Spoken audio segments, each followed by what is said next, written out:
They're providing shelter and supportive services to victims of domestic violence. Hello and thanks for joining us. I'm Laurel Hess and this is Comcast Newsmakers. Joining me now is the Executive Director of End Violent Encounters, Erin Roberts. Thank you so much for joining us today. Thank you for having me. End Violent Encounters sounds like an organization, but you certainly are, but you're also a safe place as well, correct? Correct. We provide shelter for victims of domestic violence. And it's a safe place for people to turn after a violent encounter in their home. And this is a shelter located in Ingham County, serving Ingham County residents? We serve Ingham County, and if somebody needs safety from an outside county, we would certainly work with that local organization to get them to safety. And certainly we're going to give out a website at the end of this, but if somebody were in a situation or knew of somebody in a situation who needed services like yours, I would imagine there's a help number, a line, an emergency phone number out there? We have a 24-hour crisis line that individuals can call, and it doesn't have to be that they're looking to leave at that moment.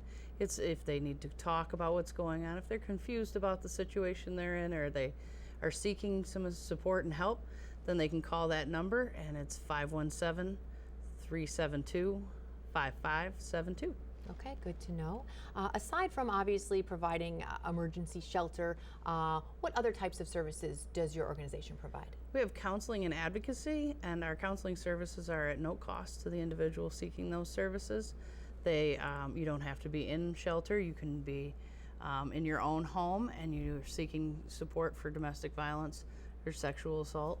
And our therapists are there, ready and willing to provide that service at no cost to the individual, so that we can make sure that that service is being given to individuals during that crisis. What, not that you have statistics off the top of your head, but how many folks do you see yourself serving, maybe on a weekly, monthly basis? Does it fluctuate a lot, or is there a huge demand for services like yours? It fluctuates quite a bit, but what we know is that 1 in 4 women are victims of domestic violence, and 1 in 4 women are victims of sexual assault as well.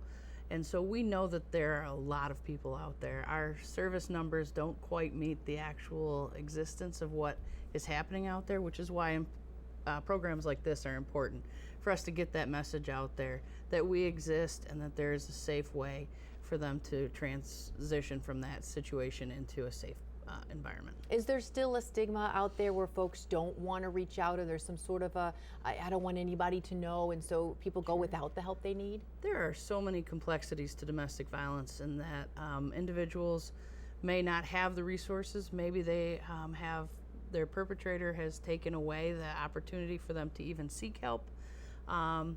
There's so many reasons why somebody may not be able to get out of a situation, and it is one of the most dangerous moments in an individual's existence in domestic violence, when they are leaving. And so there's a lot of factors there. So what we do is we make sure our door is open and our phone is ready, and that when they are ready to seek that support, we're there to get it. Very quickly, we've been around a long time, since 1977. Numbers, have we seen less domestic violence incidents, more, about the same? I think the more awareness out there, the more we have people coming forward and seeking that support. So the numbers do tend to increase. Which I suppose is not a good thing, but it is a good thing that more people are seeking the help if it's happening at the same level. Indeed. Thank you so much for joining us today. Thank you.